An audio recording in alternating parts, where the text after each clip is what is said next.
Have you ever read a book that completely shifted how you see life? That's what The Seat of the Soul did for me. It's not a light read, but it's one of those books that lands differently every time you open it.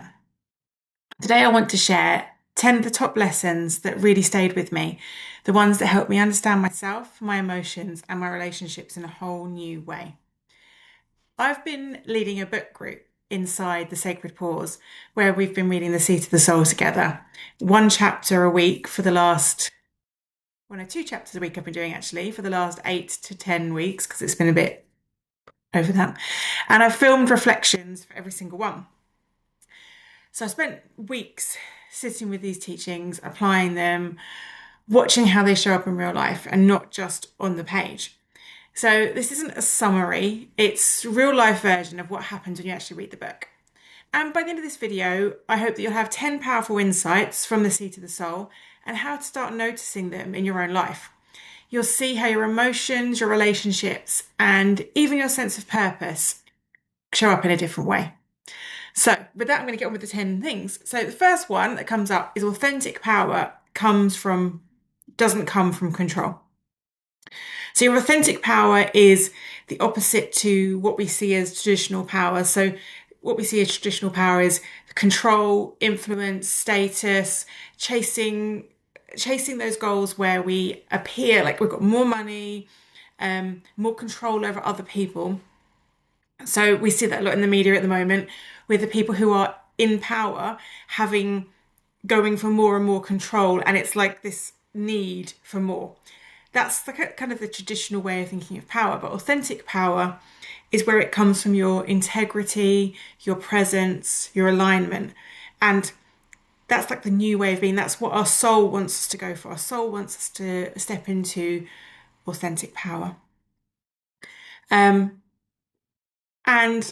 like one of the things I've noticed that I used to over-explain or justify myself to feel in control. So it's like, if I really explain where I'm at, then I can get more control.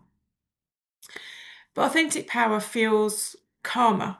It's not forceful. You just sit in your own power and you don't need any control over anybody to be in authentic power.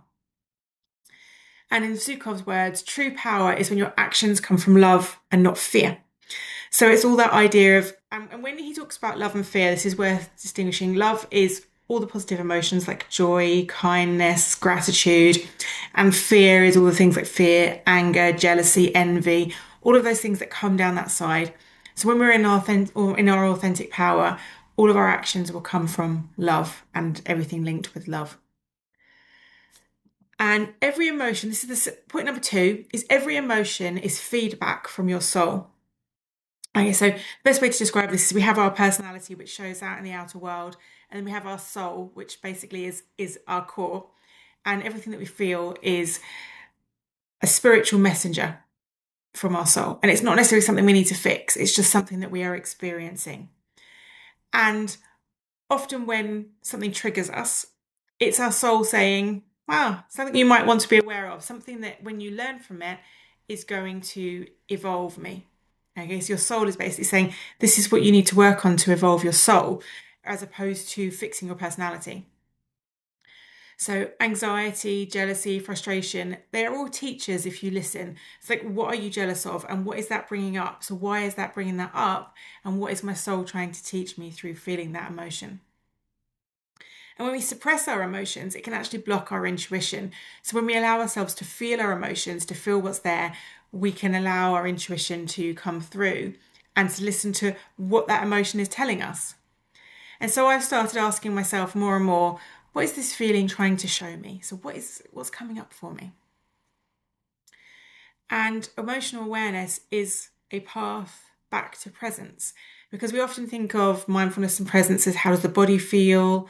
How does this feel? How does that feel? What does my breath feel like? But also, what's happening with my emotions and why am I feeling that emotion? It can bring us really back to presence. So point number 3 is the soul uses relationships to wake us up. So relationships aren't random, they're mirrors. Now, he talks a lot in this book about the difference between traditional marriage and a spiritual union. And actually, it sits very well with me because I've never been married, and he talks a lot about the imbalance of marriage and the imbalance between men and women in a traditional marriage, and that's one of the things that's always played with me that I haven't liked about it. And he talks about if you enter into marriage as a spiritual partnership or union as a spiritual partnership where you're both together to enhance each other's souls, it's a different layer. And it doesn't necessarily mean you're going to stay together forever. It means you'll stay together until you've learned the lessons you need to learn from each other. And then it will be time to move on. And so when he talks as well about mirrors, so relationships aren't random, they're mirrors. So when we meet someone and every person reflects where I'm still reactive, afraid, or unhealed. And so we then learn that when we're in conflict, it's not like a failure or a fault on our part, it's information. So when we come up against someone and we feel there's a difficult relationship, we feel it's really tricky, instead of actually looking at that and thinking, oh, that's a problem to be solved, we can look and say, hang on a minute, what is that conflict telling me about myself, and what does my soul want me to learn from it?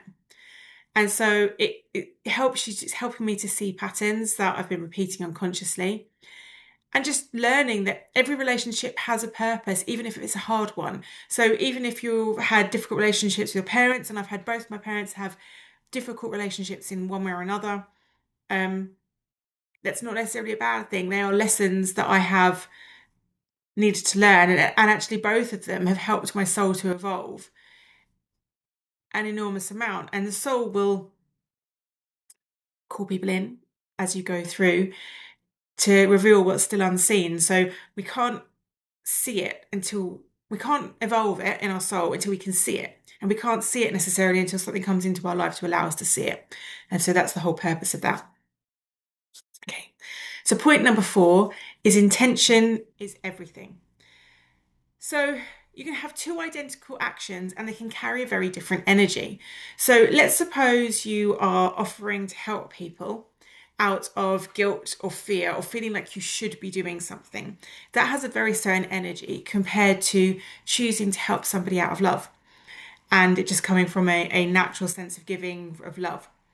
And the intention is very different, and the result will be a different karma and a different outcome for you. Because the universe will respond to why you're doing something and the energy behind what you're doing rather than what you're actually doing. So before acting, I have started to ask myself, what energy is driving this? Why am I doing this? And looking at coming at things more from a point of love. And if I'm not coming at it from love, then why am I actually doing it? And as my intentions are shifting, and I'm not perfect, to say that I do everything out of love, I think would be very disingenuous. But when I do, and I'm noticing more and more that my results feel lighter and it's much easier to then move through life. And this has changed a lot how I parent, how I work, and even how I rest. So it's had a big impact on my life. Point number 5 is karma isn't punishment, it's education. So you will hear a lot of people when they talk about karma, they say you get what you deserve. And I've never felt comfortable with that as a definition anyway. And Zukov sort of reframes it as learning through experience, so it's feedback for the soul. So we just keep repeating lessons until we learn through love. And how we respond to something will determine what our outcome is down the line. So what our experiences are as we go through it. So if we have a negative experience, if we respond with fear, anger, jealousy, hatred, all of those things, then we're drawing those things into our life essentially. So if we have something negative happen to us, if we can respond with love and compassion and kindness, that is our soul evolving. That's our chance to evolve our soul and to rid ourselves of that negative karma, to bring in more positive karma. But it's then really useful to know that nothing is wasted. So even your pain, even the most painful things you experience have purpose, because they're there to help evolve the soul. They're there to see if you can respond in a way that allows you to shed any negative karma and come into a more positive place. So I've stopped judging things as karma and just understanding it as a learning experience. Right, we're halfway there. Number 6 is trust grows one choice at a time.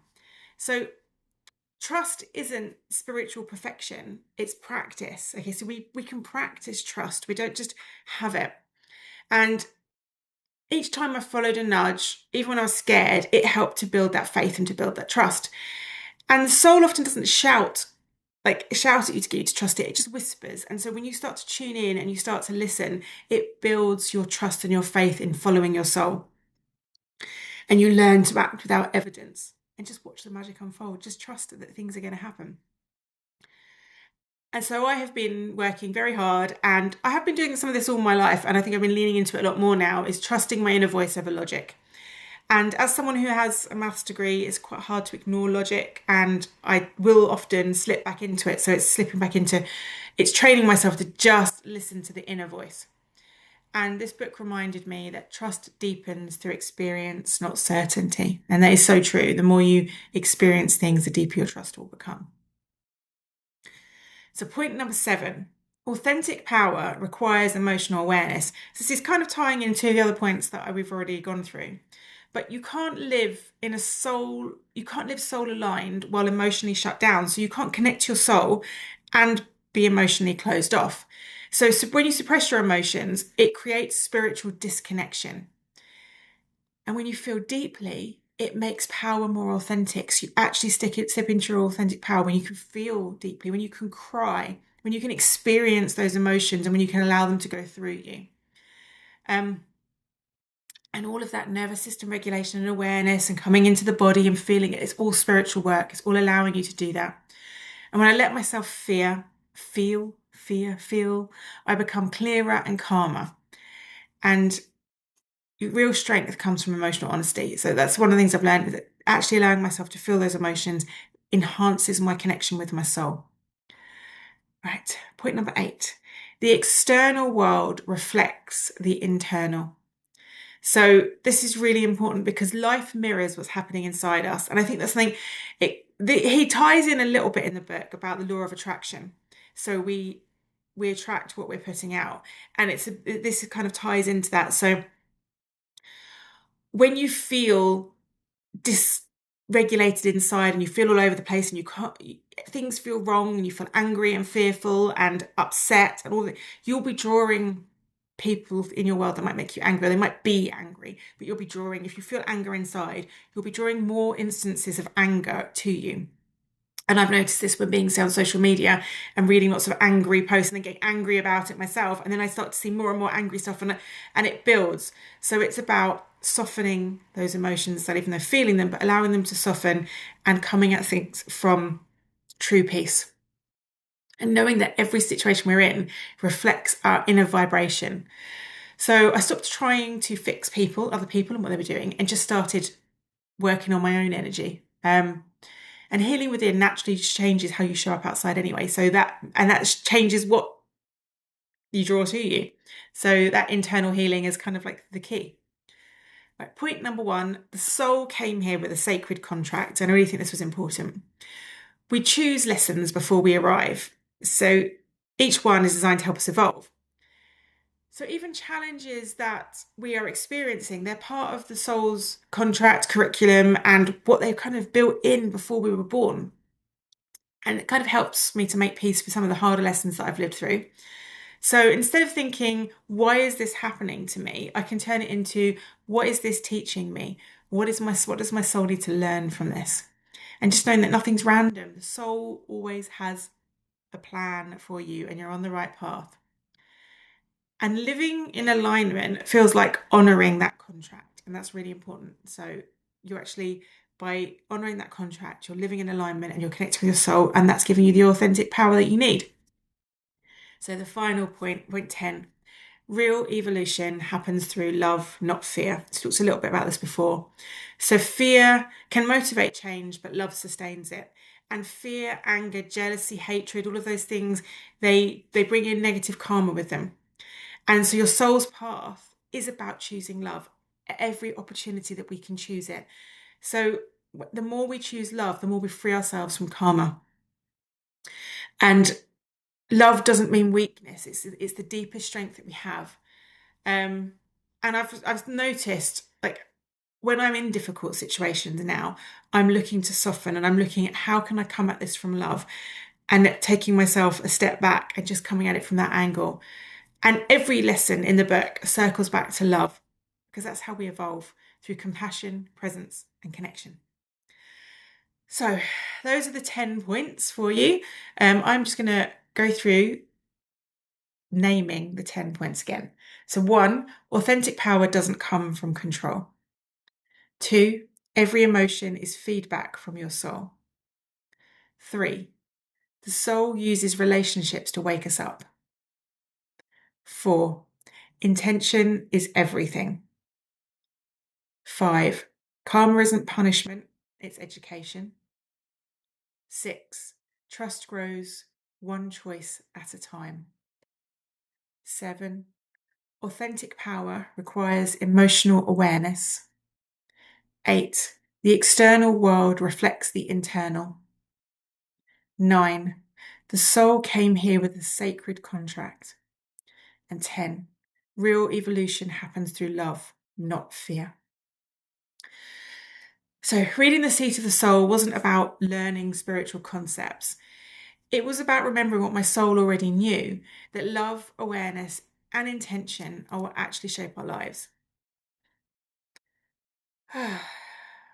And if you read it too, or you're curious about diving deeper into your own soul growth, I'd love to invite you into my community. Inside the Sacred Pause, we explore books like this one slowly together and talk about how to actually live the teachings in real life.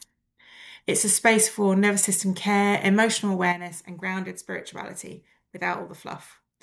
And our next book group is starting soon, and you can join us inside the Sacred Pause. I will drop the link in the description so you can join.